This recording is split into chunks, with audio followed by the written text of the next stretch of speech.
Hey everyone, and welcome to today's Explainer. We're going to do something pretty special right now.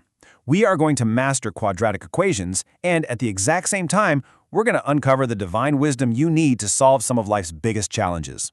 Yep, you heard that right. We are combining 8th grade algebra with real-world discernment.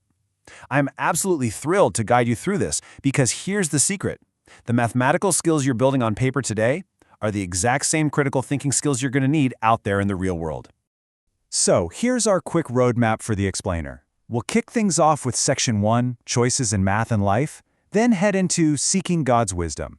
After that, we'll cover the Biblical Morality Tip, tackle your mixed practice mission, and finally bring it all home with Education Powered by Morality. Let's jump right in. All right, Part 1, Choices in Math and Life. Because you know, whether you're staring down a really complex math problem or a messy situation in your daily life, you are constantly going to be faced with different options. Okay, let's dive into this and look at the options in front of you. In math, you've spent the week learning a bunch of ways to solve a quadratic equation. You've got factoring, which honestly is like finding the perfect puzzle pieces to break an equation down. You have taking square roots, super efficient when your variables are already neatly isolated. And of course, completing the square. That's your reliable go-to method for when things are just messy and you need to force a little order into the chaos. Now think about life. Your options usually revolve around making tough moral choices, deciding on the best path forward, or sometimes just taking a moment to pause. Knowing when to use which method makes you a truly flexible thinker. In algebra, some problems are a breeze, while others need a totally different approach. Recognizing the right tool for the job doesn't just make you an awesome math student, it literally trains your brain to weigh your options carefully in your everyday life. But what happens when you just hit a wall? Well, that brings us to Section 2, Seeking God's Wisdom. Listen to these really profound words from James chapter 1, verse 5. If any of you lacks wisdom, let him ask of God, and it will be given to him. Now, this isn't just some abstract, high-level theology.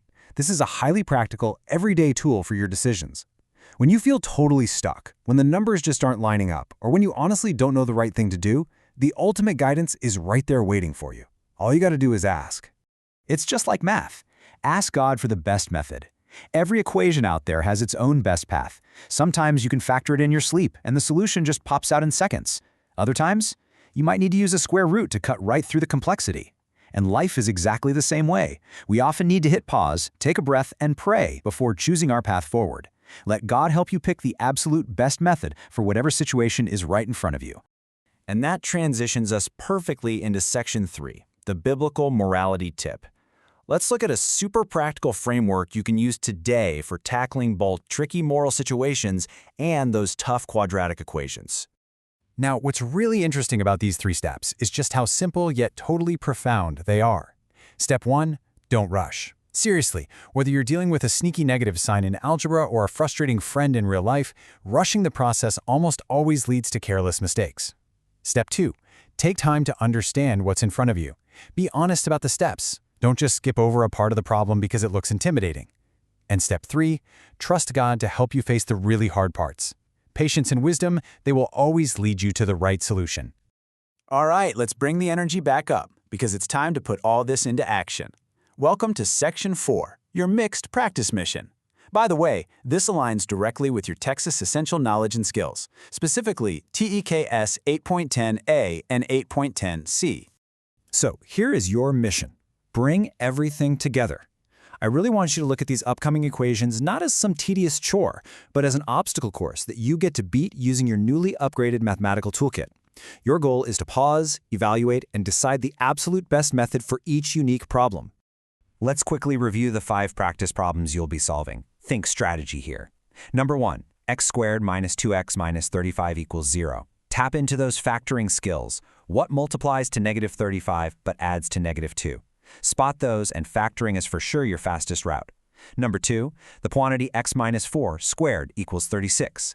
Check out that structure. That square's already beautifully isolated on the left, which is basically screaming at you to take the square root of both sides. Number 3, x squared plus 8x equals negative 7. What works best when you have that middle x term, but it's not set to 0 yet? You could move that 7 over, or, honestly, this is a prime candidate for completing the square since that middle number 8 is so easily divisible by 2. Number 4, h of t equals negative 16t squared plus 64t. When does it land? Boom, physics in action. Landing when height is 0, so set the whole thing to 0 and look for a common factor to pull out. And number 5, it just gives you the direct path. Solve using square roots for x squared equals 121. Approach every single one of these with patience. Don't rush, weigh your options, and don't back down from the hard parts.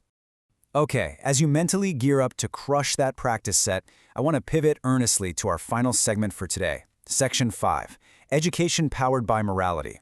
This right here is the core philosophy behind the Heroes Smart Academy Godly Learners series, and it's the real reason we teach you math and faith side by side.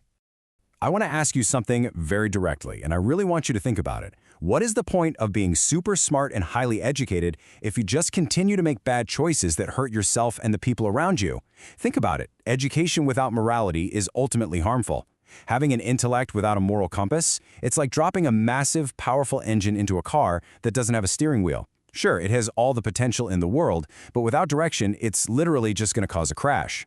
And the ultimate answer to that dilemma is found right in Romans chapter 8, verses 6 and 7. The scriptures promise peace of mind to everyone who keeps their mind spiritual. Tying it back to what we've been talking about, true education is about aligning your powerful mind with God's peaceful direction. When you engage with this framework and keep your mind focused on God's truth, you find incredible clarity. Keeping your mind spiritual guarantees you peace, whether you're tackling algebra homework or dealing with the really complex challenges of growing up. So we're going to wrap up with this simple truth. True intelligence relies on God's wisdom. The critical thinking you use to carefully factor an equation today is the exact same mental muscle you're going to use tomorrow to make wise, impactful life choices. You've got the math tools and you've got the scripture. But ask yourself this as we finish up. If the formula for a peaceful, well-directed life is sitting right in front of you, will you have the patience to solve for it? Thanks so much for joining me on this explainer, guys. Now get out there and tackle those equations.